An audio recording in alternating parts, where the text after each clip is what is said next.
Imagine a place that held nearly 1,000,000 scrolls, a collection capturing the full range of human thought, discovery, and imagination. This was the Great Library of Alexandria, the intellectual heart of the ancient world. For centuries, it was the most important center of knowledge on Earth. Here, scholars measured the size of our planet, mapped the stars, and laid the foundations for geometry. The library was a testament to human curiosity. But there's a tragic twist. The library is gone. Its vast collection vanished from history, leaving a darkness filled with questions. What breakthroughs were lost? What stories will we never read? The destruction wasn't a single event, but a slow, painful decay, a death by 1,000 cuts. Its loss stands as one of the greatest intellectual catastrophes in history. Hundreds of thousands of hand-copied scrolls, unique vessels of information disappeared, creating a gap in our historical record. To understand this tragedy, we need to journey back in time, walk its marbled halls, and meet the scholars who called it home. Our story begins with a dream: to collect all the world's knowledge under one roof. Our story starts with Alexander the Great, who envisioned not just an empire of land, but of ideas.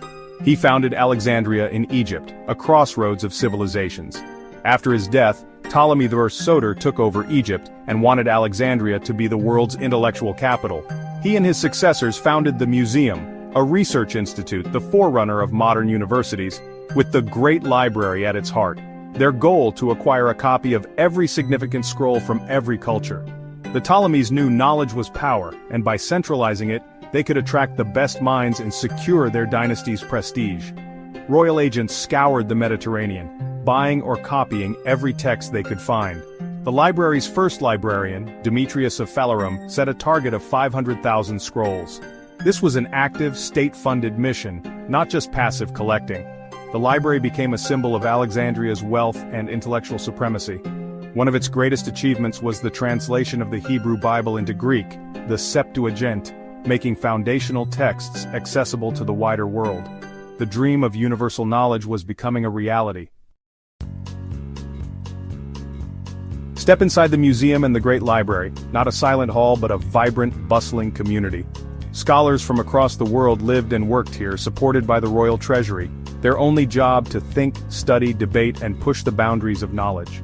Mornings saw mathematicians like Euclid teaching, physicians dissecting, and astronomers charting the stars. Philosophers debated in shaded gardens, and the air crackled with discovery. The library's diversity, Greeks, Egyptians, Jews, Persians, Indians, was its secret weapon. Cross-cultural exchanges led to new insights and breakthroughs. The library was a living brain, where knowledge converged and synthesized. Scholars developed critical methods for editing texts, creating catalogs, and inventing literary criticism. They weren't just readers, they were curators and creators of knowledge. It was a paradise for the curious mind. The library's ambition to collect everything was relentless. The Ptolemies used their wealth to buy every scroll they could find. Royal agents outbid everyone in book markets, and no price was too high for rare works. Every ship docking in Alexandria was searched for books. Confiscated scrolls were copied, originals kept, and copies returned. This bold policy ensured no text escaped their grasp. The quest for knowledge extended to diplomacy. Ptolemy III even borrowed and kept Athens's prized tragedies, forfeiting a fortune in silver. The library became a crossroads of culture, holding Greek, Egyptian, Babylonian, Jewish, and even Buddhist texts. Here, Aristotle could sit on a shelf next to Zoroaster. This cross-pollination was revolutionary. A Greek physician could study Egyptian surgery, or an astronomer could use Babylonian star charts. The library wasn't just collecting scrolls, it was weaving the world's knowledge into a single tapestry. It was a place where ideas met, merged, and transformed. The result was a true global archive of human achievement. The library was a magnet for genius, where scholars wrote the next chapter of human understanding. Eratosthenes, the head librarian, used shadows and simple math to calculate the Earth's circumference, astonishingly accurate for his time. Euclid, the father of geometry, wrote Elements in Alexandria, structuring all known geometry into a logical system that shaped science for millennia. His method of building from simple axioms became the gold standard for logical reasoning. Aristarchus of Samos, working in Alexandria, proposed that the Earth revolved around the Sun, a heliocentric model centuries ahead of its time. Though rejected then, the idea was born in the library's intellectual ferment. Later, Claudius Ptolemy compiled astronomical observations into the Almagest, creating a geocentric model that dominated for 1,500 years. The library's scholars didn't just preserve knowledge, they transformed it. Their discoveries in math, astronomy, and science set the stage for future revolutions. The library was a crucible for ideas that would echo through history. It was a place where the world was measured, mapped, and reimagined. The legacy of these minds still shapes our understanding today. The library's true treasure was its people, the thinkers who dared to ask new questions. Their spirit of inquiry remains a beacon for all who seek knowledge. Having a million scrolls is one thing, knowing what's in them is another.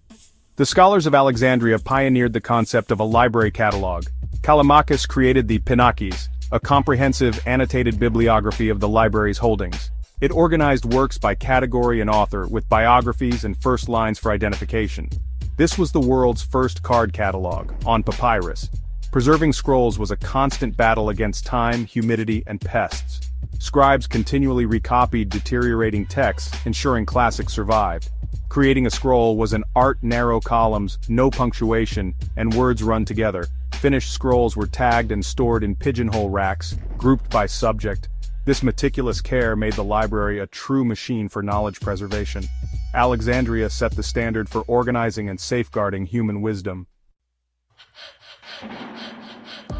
For centuries, the Great Library seemed unshakable, but no golden age lasts forever. Its fate was tied to the Ptolemaic dynasty. As their power waned, so did support for the library. Later rulers prioritized politics and luxury over scholarship, shrinking stipends and shifting focus away from intellectual pursuits. In 145 BCE, Ptolemy VIII expelled foreign scholars, scattering the library's intellectual community. The loss of talent broke the collaborative spirit that fueled discovery. The library also faced a materials crisis. Papyrus, its main writing material, became scarce as political tensions rose. Competing libraries turned to parchment, but it was costly. The intellectual climate shifted from discovery to commentary and preservation. The revolutionary spirit faded, replaced by a more conservative tradition. The library, once a fountain of new ideas, became a museum. The vibrant hive was growing quieter, and decline had begun. The library didn't end in a single blaze. It died a slow death over centuries. The first major blow came in 48 BCE, when Julius Caesar's fire destroyed many scrolls near the docks. Not the main library, but a sign of vulnerability.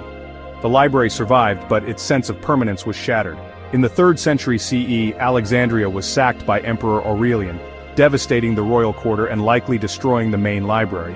A smaller daughter library, the Serapeum, survived for a time. The final blow came in 391 CE, when the Christian patriarch Theophilus led the destruction of the Serapeum, erasing the last vestige of the library.